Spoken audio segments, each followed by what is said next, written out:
Well, it's finally here. The Dream Interpretation Summit from May 17th to 19th, 2024. You can get to it at dream-analysis.com/free. You do pay a deposit and we refund the deposit once you show up. That's it. That's how we keep your space.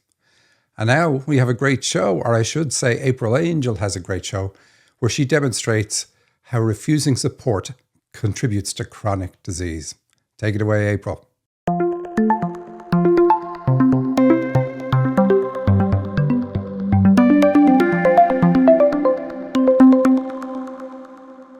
Welcome to the Dream Interpretation Podcast with your guest host, April Angel. Today's show is another half hour of us eavesdropping on the personal communication between the spirit world and you on your journey, because that's what your dreams are, a communication from the spirit world to you, telling you what you're meant to be doing in life right now at this moment in time, and also commenting on what you've already done and seeing whether it was in alignment or not and why. So if you want to know what you're meant to be doing in your life right now, look no further than your dreams. Through analyzing your dreams, we reveal your potential and the obstacles you need to overcome, and we're very specific. We tell you what your superpowers are, what would make you magnificent, and the bumps in life that are holding you back. But these bumps are not in the way, they are the way. To get your dream analyzed on this show, go to dream-analysis.com/podcast, fill in the form there, and send it to the show, or simply email radioshow@dreamanalysis.com, dream-analysis.com. That's all you have to do.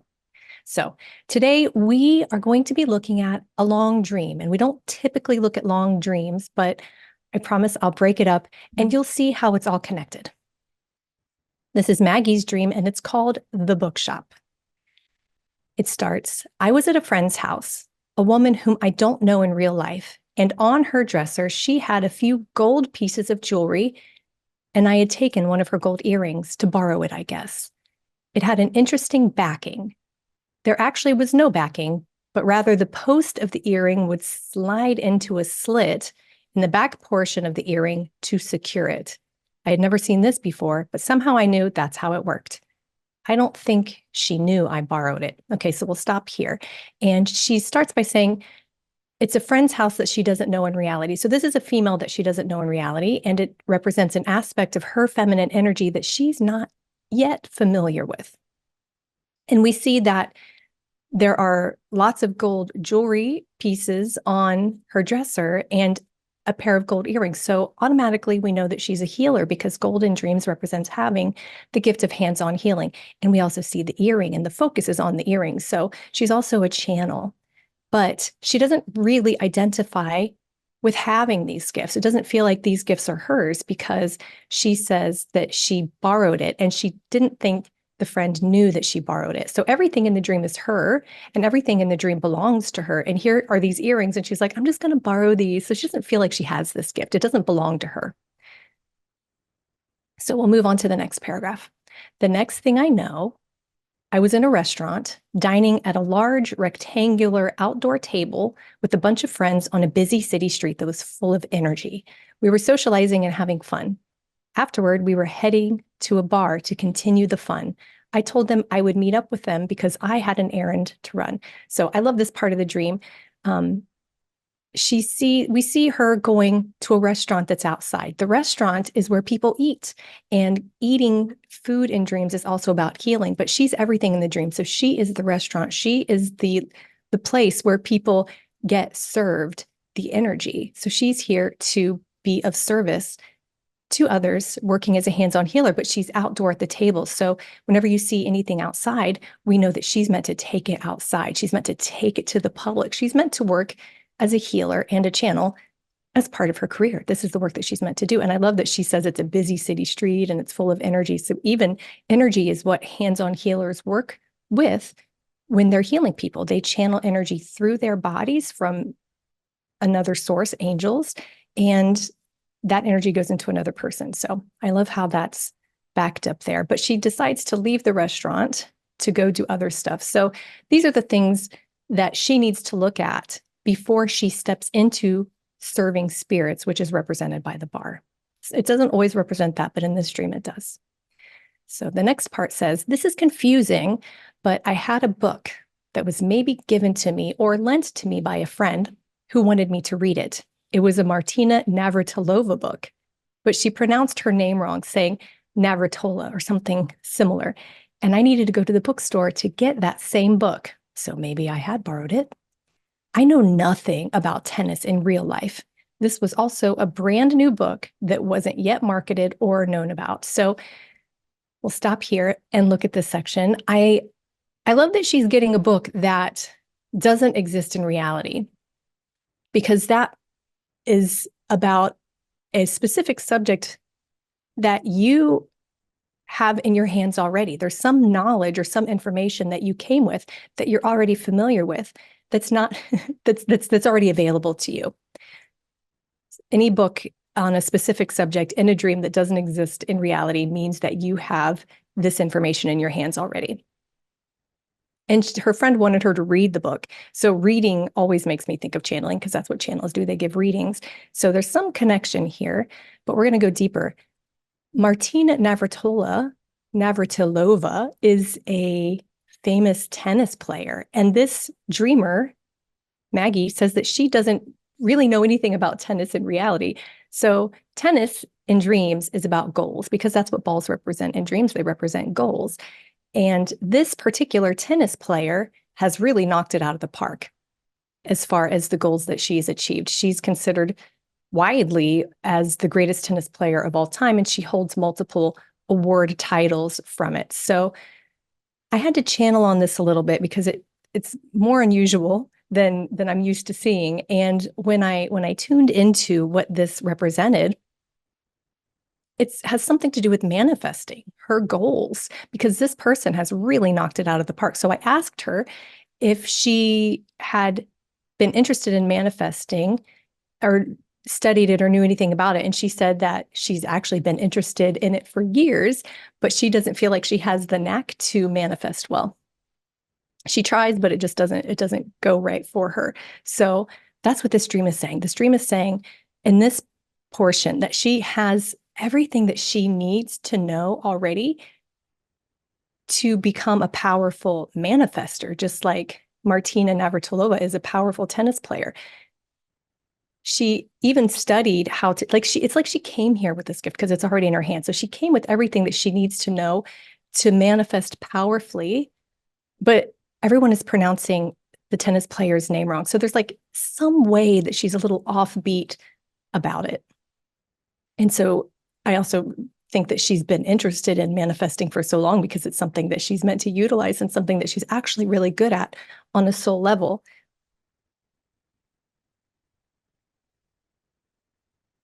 Let's go to the next section. I walked into the bookstore, which had two areas. I walked to the left portion of the shop and started browsing. The bookstore was quaint and detailed and had a very good vibe. The bookstore owner, a woman with blonde hair, came up to me and asked me if she could help me find something. I said, yes, I'm looking for, then she interrupted me and said, the Martina Navratilova book, though she said the name wrong too. The same way my friend did, Martina Navratilova. She led me right to it, picked it up and handed it to me. It was a gift-wrapped version of the book, and it's the only one they had. I said I would take it, and in my mind, I was thinking I would keep the original book and give away the gift-wrapped version, which was a light shade of green and white. So right away, from the title of the dream and this portion of the dream, we know that she has the gift of counseling because we see the bookstore and the bookshop. She has a vast amount of knowledge and wisdom that comes from, usually this gift comes from, it always comes from having a poor gift or a poor bond with mom. So we're always kind of on the outside looking in, and it's a great gift because you can use it to help people get from where they are to where they need to be. So she has the ability to do this. And the stream is bringing up all kinds of gifts. So we know she's a counselor. We know that she's a hands-on healer. And we know that she's a channel. And she says in this part of the dream that she was going to keep the book that she brought, but she wanted to give the gift-wrapped version of the book to other people, which is so good in a dream. So she's already in the dream realizing, like, I want to give this gift to people. I have this gift and I want to share it with others. So that's fantastic. And she does that a couple of times in this dream. She makes really good choices and really good moves. Now she goes up to the bookstore owner, which is a woman with blonde hair. So we know that she's a guide because she has blonde hair. And the dreamer gets interrupted right away. Like she doesn't even get all of what she wanted to say out. And the guide is already like, this is what you need right here. I'll lead the way. So it's like the dream is saying her guides are going to lead her right to where she needs to go, even before she fully asks for it. So like, that's fantastic if you're trying to manifest anything, but the guide is a woman. So it's also saying you have to trust your own heart and intuition. That's what a lot of this dream is saying. Like everything was on the left portion of the shop. She's being asked to step more into her feminine energy, which is about expression. It represents intuition. It represents openness. And if she does that, if she connects with her own intuition and goes after what her heart is telling her to go after, what her intuition is telling her to go after, her guides are going to be right there, helping her, leading her right to where she needs to go. So if she's following her intuition, she can trust that she's going to get to where she needs to be and get what she needs to have because her guides are right there with her, like one step ahead of her, picking it up and handing it to her. So there's no doubt that if she chooses to follow her heart, her guides are going to make sure that she gets what she wants, which is so fantastic. It's lucky that she had this dream, and it's telling her that she is a powerful manifestor, and this is how it works for her. So the next part of the dream says, as we headed to the cash register, so we're getting ready to see what might be in the way of her manifesting. We're just keeping an eye out here. So as we headed to the cash register, we had to walk through a white bordered glass window paned door into the other room of the store. I opened the door wider and let the shop owner through first. As she walked and tilted her head, her sunglasses fell off the top of her head. I bent down to pick them up for her and placed them on the countertop of the checkout area. So again, that's so fantastic that she's picking up these sunglasses and she's putting them on the countertop because the sunglasses represent her clairvoyance. And she's putting them on the counter, and the counter represents accountability. So she's in the dream, she's like, yep, I'll be accountable for using my channeling, my clairvoyant ability. But the cash register that she's walking towards says something about mom. It says that mom put a price on her love. There was always a price to pay for love. And that's something that she's carried with her because of mom. And then we see that there is a white bordered glass window paned door. Now, the glass, again, is going to be about her intuition and following her intuition. And the door is about opportunities. So it's like the opportunities that are available to her when she's following her heart and letting her intuition guide her. But it's got this white border all around it. So the white border is saying that she has a critical view of the world due to mom. And I asked her, is that true? And she said, yeah, mom definitely had a sort of critical outlook and a worldview as far as like what opportunities are available to her.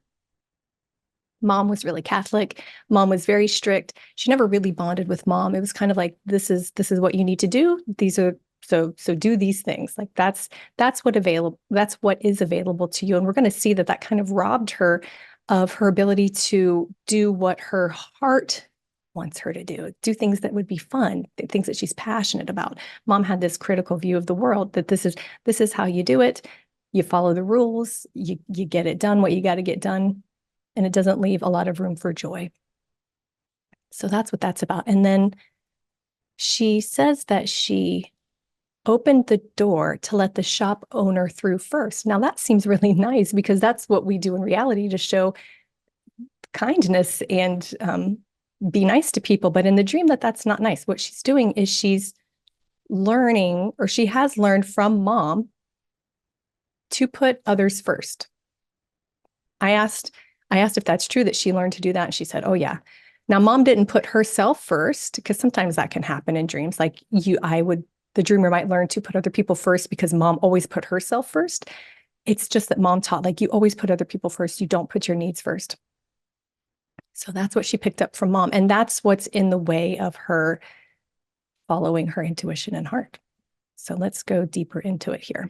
The next part says, I then went to the cash register. So we're still at the cash register. She was now behind the counter manning the cash register. So Mom put a price on love. On the counter to the left of the register were two pamphlet holders. One held membership registration cards that were laminated, and the other held red and white coupons. She asked if I was a member. If I had been, my book would have been free. I told her I was not a member. I was interested in filling out the membership card, but I didn't have time. At this time, I went into my wallet to retrieve my credit card, which was missing. I realized I had left it at the restaurant I had just come from. I gave her a different card, and I considered taking a coupon for if I ever returned. I had just organized my handbag, and the book fit perfectly inside. Okay, so again, we know what the cash register means at this point. Everything is on the left side, which is about the dreamer being asked to move more into her feminine energy, follow her intuition, be more expressive. And we see that there were two pamphlet holders, and the two pamphlet holders are going to be just about her channeling, because the number 2 represents channeling.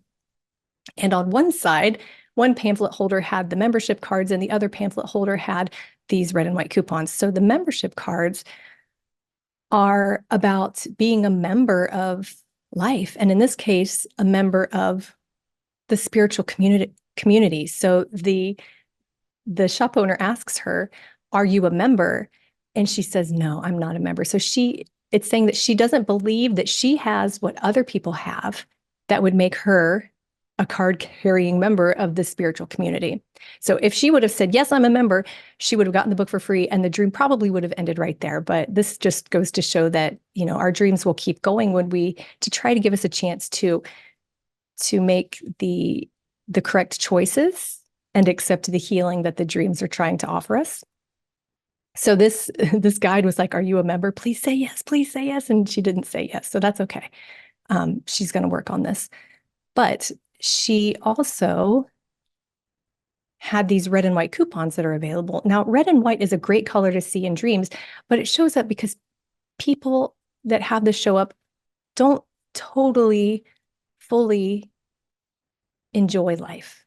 It's not fun. It's just a lot of obligations. They're just doing what you got to do in life to get by.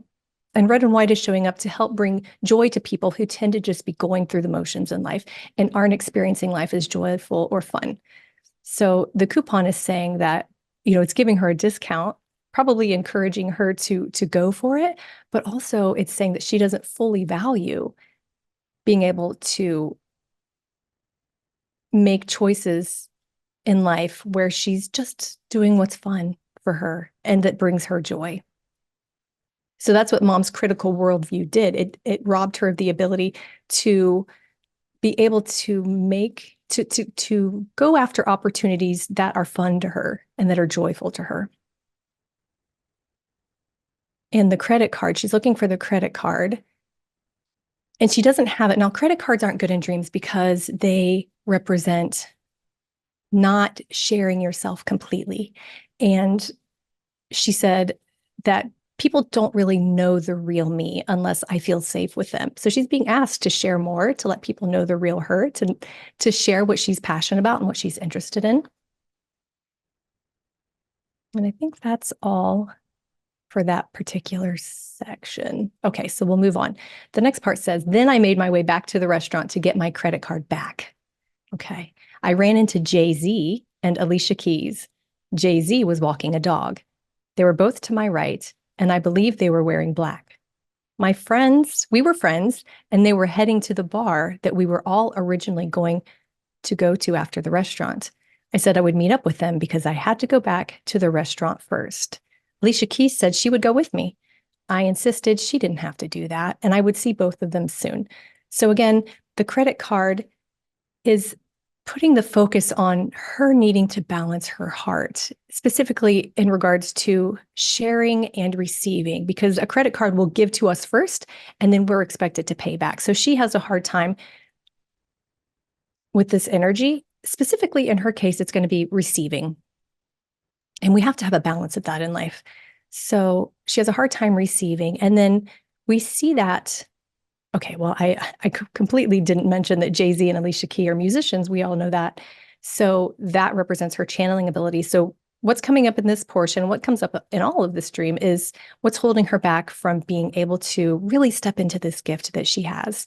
And I love that Jay-Z and Alicia were there together because channeling works through a balance of masculine and feminine energy. And Jay-Z is walking a dog. Presumably the dog is on a leash. So it represents that she's restricting this gift because a dog on a leash can't run free, right? So there's some restriction that she's experiencing with this gift, and it's directly connected to her heart and balancing her heart. And she says that they were wearing black, so she has fears around channeling, represented by black. And they were all going to the bar, which is about serving spirits. And it would have been great if she just decided to go with them. But Alicia Keys offered to go too. And the dreamer was like, oh no, you don't have to do that. I'll see you soon. So this is something that she would do in reality. She doesn't feel, and we talked about this extensively, she doesn't really feel that she needs that help. She's pretty independent. She didn't want to be a burden on Alicia Keys and prevent Alicia from having her own good time. So it's like what mom taught her was that her job is to alleviate burdens for other people, put them first, alleviate the burden, but don't be a burden. And this is all worthiness. And it's directly connected to support that she didn't receive. So Jay-Z is masculine and has everything to do with worthiness and how much we value ourselves and how high our self-esteem is. If Jay-Z isn't there, it means that that we're lacking in that department.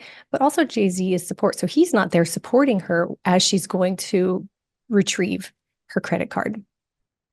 So the dreamer was a little bit confused about why it's wrong in a dream, to tell Alicia to go have her own fun, or why it's not okay to open the door first for the guide. And I explained that always being the only person supporting is not how source energy works. We're all meant to assist each other. And Maggie has taken it upon herself to need no assistance, but to be the only one assisting other people. And that's just not balanced. And it was at this point in the conversation that this issue was sounding very familiar to me, honestly. So I asked her if she had any chronic illnesses. And she said that she has multiple sclerosis, which is what I was thinking. I have multiple sclerosis. And this issue is so common. When we decide that we don't need help, or when a person decides that they don't need support, or they don't believe that that support is available to them, that creates the issue with multiple sclerosis. And I've said it with in another episode, but multiple sclerosis is directly connected to, I can't ask for help. I don't believe that it's available to me, but there's some part of us in our subconscious that isn't happy with us not receiving help and support that we've buried. So that part of us is making sure that we get it, but we have to really deserve it, right? So we're going to get debilitated and have this illness where we can, some people can't even walk when they have multiple sclerosis. So it's going to be so debilitating that it's obvious that I need help, and maybe I don't have to ask for it, and maybe I don't have to feel guilty if I do ask for it or do need it, because it's clearly so obvious. I have to be completely broken before I can receive help. So that is obviously something that can be corrected before the illness progresses, and it's directly connected to allowing people to support you, to asking for help when you need it, not feeling like you have to be the only one doing it all yourself. So she did share a story that when she was not even 20, she had a baby, and it was so against her family's religion that she decided that she'll just do everything on her own. She moved out very young, still in her teens, to raise the baby on her own. And it's just a perfect example of what can happen when someone has, well, especially multiple sclerosis, but I can only speak for that, I guess. So the next section is, I got back to the restaurant, which was across the street from my friend's house, from where I had borrowed the earring. Apparently, I had lost the earring. Somehow I wasn't panicked about this, and I asked a restaurant worker to help me move a dresser that was against the wall at the restaurant. The earring had been hidden by the dresser and was there on the ground. Somehow I knew we would find it. She was there with me, And I then showed her how to clasp it on the back because I knew how to do it and she didn't. She was grateful to have it back. So hiding in the dream, even if it's the earring that's hiding behind the dresser, it's saying that the dreamer hides themselves. They don't fully express. They don't let people see the real them. So that is something that she's being called to work on. She's being called to show herself to others and to share and to let other people see the real her. And the dresser holds clothes. Clothes are about attitudes, and the dresser is about attitudes too. So she needs to shift all of these attitudes that we've seen in this dream so far, that she should be the one playing the role of helper and alleviating other people's burdens while not being a burden herself. Shift these attitudes that came from mom, because again, she's in this woman's house and she's helping a woman with the earring, which is sort of showing what she's able to do. She's going to be able to help people by telling them how it's done. Now, the earring, again, is about the gift. So she's not exactly totally necessarily going to teach people how to use gifts or tell them what their gifts are. It's not out of consideration for her. She can certainly use her channeling gift to probably do that. But it's more for her, it's going to be, she's going to tell them how it's done to get access to the gifts, just like this dream is telling her to do. So it's like you have to heal. You have to know what your gifts, whatever it is, she's going to be able to explain to people how it's done. And she's a powerful manifester. So she can explain a lot about that as well. She's going to be able to help people know how connecting with gifts works, how they can do it. And it's explaining in her, it's like kind of sharing her story, but more so explaining what's required in order to get their best aspects online. And the woman says that she's grateful to have it back. And I love that she says, somehow I knew we would find it. So this is so fantastic in this dream. This is saying that, again, it's like her higher self and her soul knows that even though she's kind of at the starting line in all of this, like everything in the dream is saying, like, you're going to get there. You're going to do it. Your soul is willing. She's very, very willing to achieve these things on a subconscious level and a soul level. So good for her. And that's all that we have for today's episode. Thank you for tuning in today, and we look forward to seeing you next time.